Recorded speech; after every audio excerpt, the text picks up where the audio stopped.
Muy buenas a todos, bienvenidos de vuelta a mi canal. Yo soy Ana Cristina Gatica Herrera y en esta clase de microbiología clínica vamos a hablar de lo que es la amebiasis cutánea y mucocutánea. Pues sin nada más por el momento, espero que les guste el video y vamos a empezar con esta clase. Y bueno, primero que nada vamos a describir muy brevemente lo que es la amebiasis cutánea y mucocutánea, que pues va a ser una infestación de la piel, una infección que se va a dar por el protozoario intestinal entamoeba histolítica, el cual es el agente etiológico, o sea, la causa de toda esta situación. Este generalmente se va a propagar por la contigüidad de la región perianal con la genital y clínicamente se va a caracterizar por úlceras de índole destructiva y dolorosa, también una evolución rápida. Estas úlceras se denominan también fagedénicas, o sea que se van a estar extendiendo de manera muy rápida a los tejidos próximos, destruyéndolos. Entamoeba histolítica, este agente etiológico va a ser un organismo eucariota aparentemente simple. Se va a presentar en dos formas, las cuales podemos observar del lado derecho de esta diapositiva de una forma pues muy clara, que son los trofozoitos y los quistes. Los trofozoitos son microaerofílicos y van a estar en la luz o en la pared del colon. Se van a alimentar de bacterias y células de los tejidos y se van a estar multiplicando con rapidez en el medio anaerobio intestinal.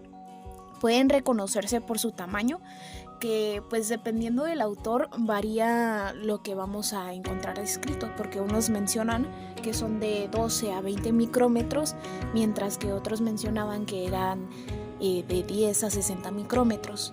En fin, van a tener material direccional, endoplasma vaculado granular y ectoplasma claramente delimitado con pseudópodos digitiformes. Las cepas invasoras tienden a ser más grandes y pueden contener en su citoplasma eritrocitos, leucocitos o bacterias fagocitadas. Su núcleo va a medir alrededor de 3 a 5 micrómetros y esto va a representar una quinta parte de la célula. Van a tener cariosoma y un nucleolo central pequeño con gránulos de cromatina que van a ser regulares y también finos, distribuidos de manera uniforme alrededor de la membrana nuclear. También va a contener microfilamentos, glucocáliz externo y proyecciones citoplasmáticas que parecen ser importantes para su unión. Se ha descrito un organelo llamado mitosoma, el cual va a funcionar como una mitocondria. Y pues el trofozoito móvil va a vivir en la luz del ciego del colon descendente, del recto sigmoides y se va a estar desplazando por medio de su pseudópodo largo con punta roma. Estos trofozoitos van a enquistarse. Esto quiere decir que pues, al salir del intestino van a convertirse en quistes y al inicio van a tener un solo núcleo, una vacuola de glucógeno y uno o más cuerpos cromatoides, eso varía. Luego van a madurar y van a adquirir 4 núcleos, los cuales van a estar absorbiendo las inclusiones citoplasmáticas y este quiste maduro va a sobrevivir temperaturas muy altas, relativamente altas, de hasta 55 grados centígrados, van a resistir también al cloro del agua municipal y a concentraciones normales de ácido gástrico. El quiste encapsulado va a medir de 10 a 14 micrómetros y va a tener una pared gruesa de quitina, un citoplasma con granulaciones homogéneas y va a llevar 2 barras de cromatina. Las formas infectantes tienen 4 núcleos, como ya lo mencionamos, y van a carecer de los cuerpos cromidales. Como se va a excretar por las heces, se observa la contaminación fecal en las manos sucias, los alimentos, el agua y el ambiente donde suelen haber muchas moscas. Hay varios factores de virulencia de esta entamoeba, los cuales pueden ser la adesina-lectina, proteasas, colagenasa, fosfolipasas hemolicinas, péptidos formadores de canales como lo puede ser una porina amebiana y posiblemente una exotoxina. En cuanto a su ciclo vital, pues los humanos son los únicos hospedadores y reservorios principales, no debí de haber dicho únicos, son los principales. La transmisión es de persona a persona por medio de heces fecales o por contacto directo. Y cuando una persona infectada va a hacer del baño va a eliminar aproximadamente 45 millones de quistes al día. Cuando se ingieren estos quistes y alcanzan la porción distal del intestino delgado, su pared se va a desintegrar y va a liberar estos 4 núcleos de los cuales veníamos hablando, los cuales se van a terminar dividiendo y van a formar 8 trofozoitos. Bueno, y ahora hablemos de la patogénesis. La entamoeba histolítica tiene varias características, como son la capacidad endocítica, la producción de proteinasas extracelulares que son capaces de activar al complemento y disolver la colágena. También tiene la presencia de lectina específica para galactosa, que en apariencia es capaz de mediar la unión del microorganismo a la mucosa colónica. También tiene la capacidad de destruir células del hospedador al contacto, iniciado esto por la adherencia de los trofozoitos, mediada por la lectina específica para la galactosa, la cual va a estar en la célula del hospedador. Bueno, y después de esta adherencia, la amiba va a liberar una proteína formadora de poros que se va a polimerizar en la membrana de la célula afectada, lo cual va a estar dando origen a las grandes lesiones tubulares. Va a ocurrir citólisis con gran rapidez. Bueno, a pesar de esto, en la mayoría de los casos no va a haber un daño hístico mayor porque el hospedador suele ser capaz de modular la invasión de estas cepas virulentas. Sin embargo, situaciones como la desnutrición proteínica, las dietas altas en carbohidratos, el uso de corticosteroides, el embarazo y también la infancia suelen hacer al hospedador más susceptible a una invasión. Entamoeba histolítica va a ser un buen modelo para la descripción de la importancia de las adhesinas en la virulencia. Bueno, y en resumen, su mecanismo de adhesión es la lectina y su receptor van a ser los conjugados de la N-acetilglucosamina. Bueno, ahora hablando de la anatomía patológica, se dice que las amebas se van a adherir, destruyen el epitelio colónico y van a hacer úlceras pequeñas. Hay poca respuesta inflamatoria, con excepción del edema y la hiperemia, y la mucosa entre las úlceras tiene un aspecto normal. Los trofozoitos van a estar presentes en grandes cantidades justo en el sitio de unión entre el tejido necrótico y el tejido viable. Una vez que la lesión penetra en el epitelio superficial, se encuentra resistencia de la musculatura colónica y se va a diseminar en dirección lateral hacia la submucosa. Produce unos trastornos en cuello de botella con un cuello mucoso estrecho y lesiones submucosas grandes. Por último, se va a comprometer la irrigación de la mucosa suprayacente, lo que va a dar origen al desprendimiento de la mucosa y también a la aparición de úlceras necróticas, ahora sí grandes. La ulceración amplia ocasiona infección bacteriana secundaria, formación de tejido de granulación y engrosamiento fibroso del colon. Aproximadamente en 1% de los pacientes se organiza tejido de granulación en una tumoración grande conocida como amiboma. Los sitios de afección en orden de frecuencia son el ciego, luego el colon ascendente, siguiendo el recto sigmoides, luego el apéndice cecal, ilion terminal, circulación portal e hígado, pulmones, encéfalo y vaso. En esos órganos hay necrosis licuefactiva, lo que va a llevar a la formación de abscesos. En cuanto a la inmunidad, esta va a ser de tipo incompleta y no se va a correlacionar con la respuesta de anticuerpos. Los trofozoitos eliminan anticuerpos y resisten a la destrucción mediada por el complemento. Producen una sustancia similar a la lectina que es mitógena para los linfocitos. Y se ha sugerido que esta sustancia puede estimular la replicación viral en linfocitos infectados por VIH a través de una fitohemaglutinina. Bueno, y en esta imagen podemos observar un trofozoito hematófago, donde su núcleo va a estar ubicado a la izquierda y va a contener 5 eritrocitos en proceso de digestión. Hablando ahora de la epidemiología, encontré que el rango de prevalencia del absceso hepático mediano en el material de autopsia y necropsia de mexicanos fue de 5% en adultos y 2.4% en niños. En cuanto a la incidencia, por cada paciente femenino que contaba con esta infección, habían 3 pacientes masculinos con la infección. El grupo más afectado eran los pacientes de entre 15 a 44 años y los menores de 4 años son el grupo con mayor mortalidad. También las prácticas sexuales anílingus, felatio y el coito anal son como factores que aumentan el riesgo de la contracción o adquisición de esta infección. También en un estudio que se hizo en 185,000 pacientes o personas encuestadas en México y Centroamérica, aproximadamente el 0.028% tenía la infección. Va a ser una enfermedad que es más común en climas cálidos, en áreas con bajo nivel sanitario. Se cree que es el parásito que más muertes causa en el mundo. Claro que si no se toman en cuenta los causantes del paludismo y la esquistomiasis. Va a ser de transmisión fecal-oral, a través de alimentos o a través de agua contaminada. Bueno, ahora el ciclo de vida.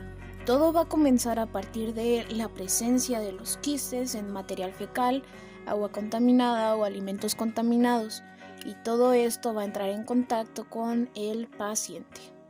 Después de esto, dentro de la porción distal del intestino delgado se van a romper la pared de estos quistes, liberando así 4 núcleos, los cuales se van a dividir y van a formar 8 trofozoitos, como lo veníamos mencionando al inicio del video, los cuales se van a adherir a la pared intestinal.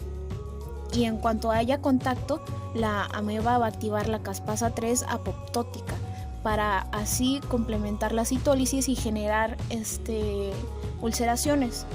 Esto va a destruir al epitelio, neutrófilos y linfocitos, solo si el protozoario se liga al oligosacárido receptor de la membrana celular.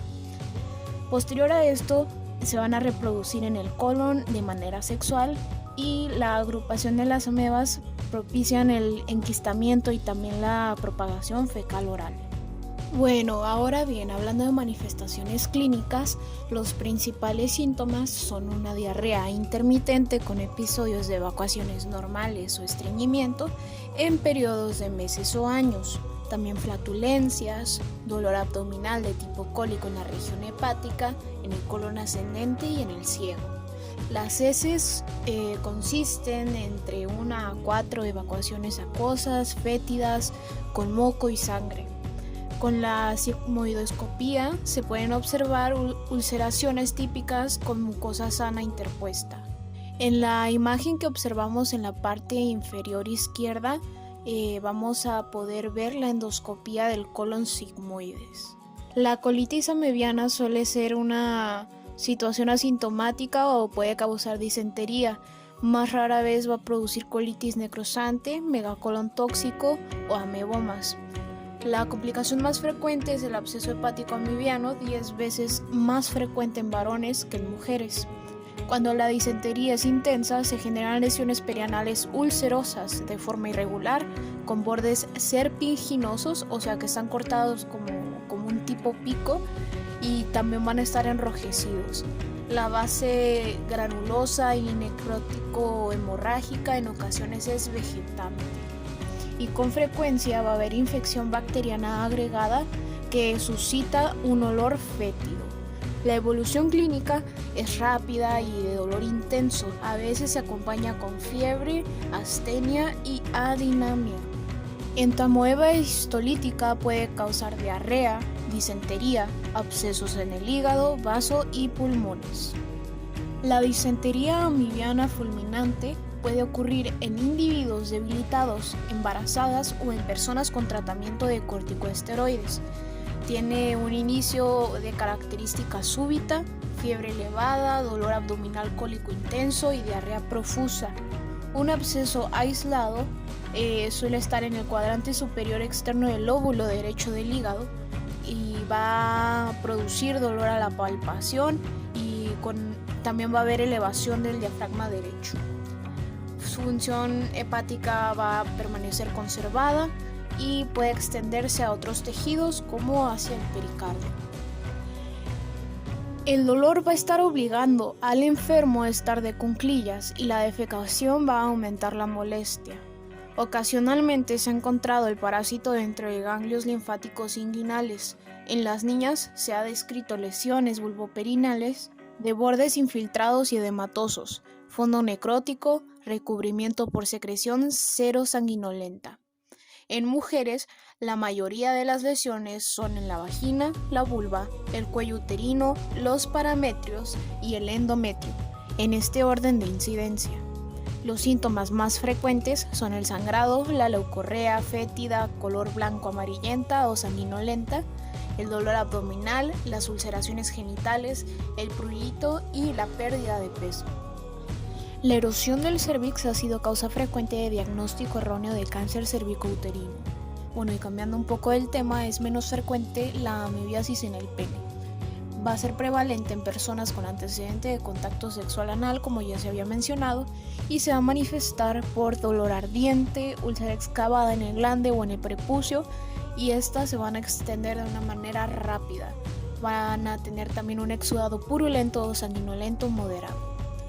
El dolor intenso, la evolución rápida y mutilante permiten hacer el diagnóstico diferencial con el epitelioma espinocelular, que generalmente tarda más en destruir el pene. Se ha descrito casos de ulceración abdominal torácica consecutiva a la apertura espontánea, punción o manejo quirúrgico del absceso hepático. Debe tenerse en mente también la tuberculosis ulcerosa y los gomas sifilíticos, el linfogranuloma venéreo, las úlceras herpéticas perianales de los enfermos con SIDA, el cáncer cervicouterino y la paracoccidioidomicosis. Se puede encontrar el parásito dentro de los linfáticos inguinales, como ya se había mencionado. Clínicamente, la presencia de ulceración necrótica muy dolorosa y de evolución rápida, localizada en las regiones perianal y perineal, vulvovaginocervical en las mujeres o del pene en los varones, debe inducir la sospecha de amebiasis cutánea y mucocutánea.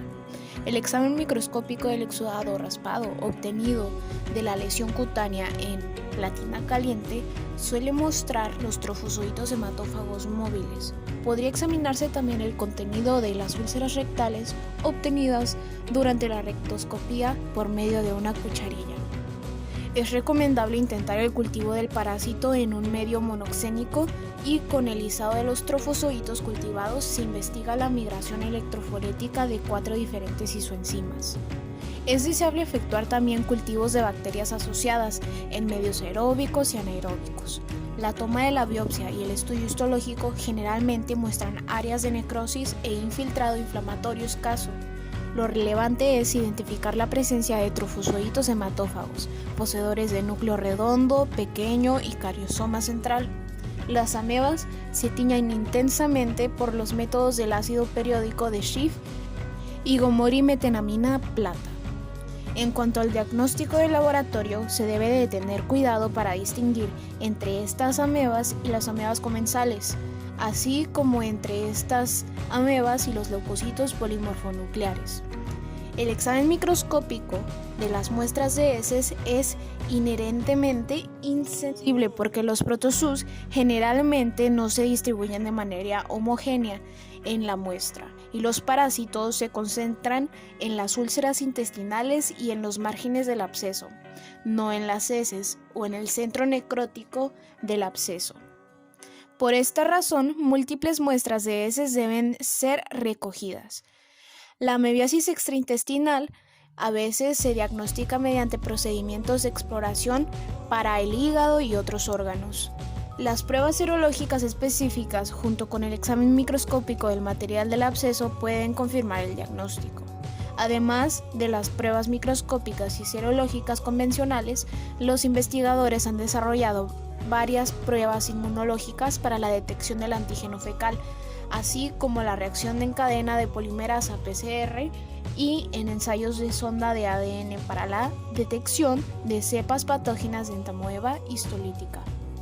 Al analizar su crecimiento en laboratorios, se ha demostrado que son organismos anaerobios facultativos, que necesitan medios complejos para su crecimiento.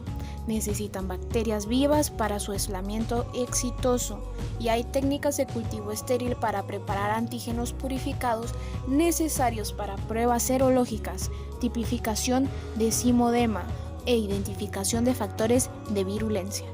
Pero esas técnicas solo están disponibles en laboratorios de investigación. Así como en toda enfermedad, es muy importante tener en mente las características, el cuadro clínico de otras enfermedades similares para poder así definir el diagnóstico diferencial de lo que está padeciendo nuestro paciente.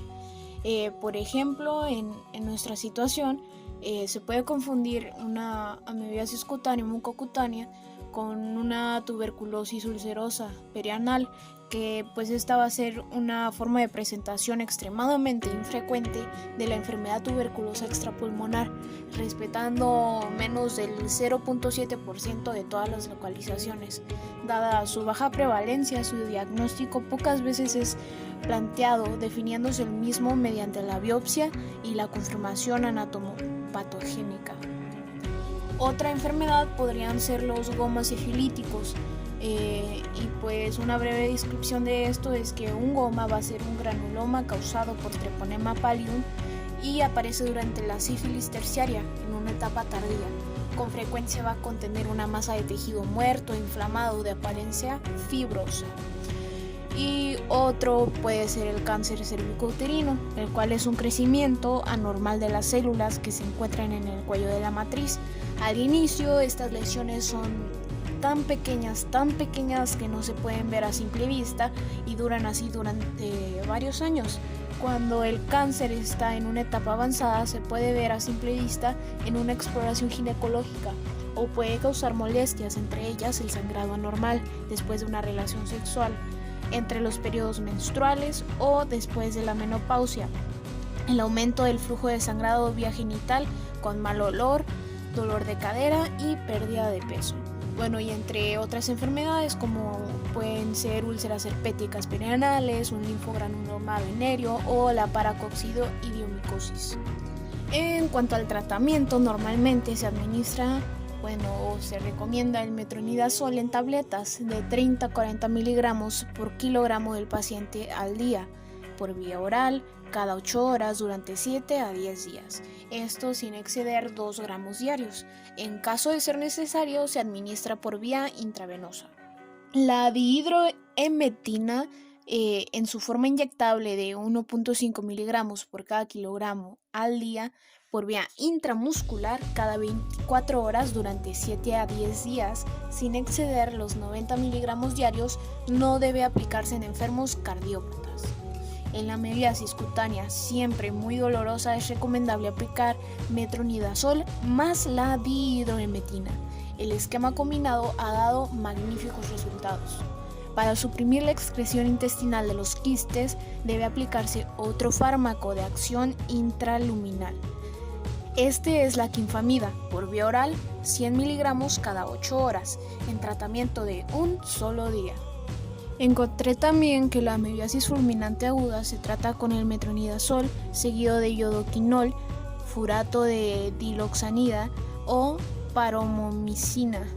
El transporte asintomático se puede erradicar con iodoquinol, furato de diloxanida o paromomicina. Bueno, y debido a que la infección humana resulta de la ingestión de alimentos o agua contaminada con heces humanas o con resultado de prácticas sexuales específicas, la eliminación del ciclo de infección requiere introducción de medidas adecuadas de saneamiento y educación sobre las rutas de transmisión. La cloración y la filtración de los suministros de agua puede limitar la propagación de estas y otras infecciones de protozoos entéricos, pero no es posible en muchos países en vías de desarrollo. Hay que tener en cuenta que los quistes aún así resisten cierto porcentaje de cloración del agua.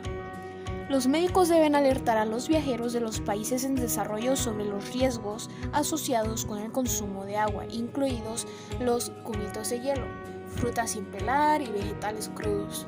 El agua debe hervirse y las frutas y verduras deben limpiarse a fondo antes de su consumo. Bueno, y ahora regresando a los medicamentos, la miltefosina es un análogo de la fosfocolina oral utilizado para el tratamiento de la leishmaniasis visceral y se ha descubierto que tiene actividad contra otros organismos, incluidos la entamoeba histolítica. Sin embargo, no está aprobada como forma de tratamiento principal para este padecimiento. Otro medicamento es la nitazoxanida. el cual es un derivado del 5-nitrotiazol con actividad de amplio espectro contra numerosos protozoos y elementos intestinales, incluidos la entomoeba histolítica. Bueno, y hay que tener muy en cuenta que si el paciente también tiene una escariasis lumbricoides, se debe de tratar primero a esta para evitar así la perforación intestinal. Y para concluir, vamos a hablar de unos métodos preventivos, como lo son el prevenir la contaminación de los alimentos y el agua con heces humanas, evitar el consumo de los alimentos crudos como ensaladas y vegetales, así como el agua y el hielo potencialmente contaminados. La ebullición del agua es algo muy importante porque destruye los quistes de la entomoeba histolítica.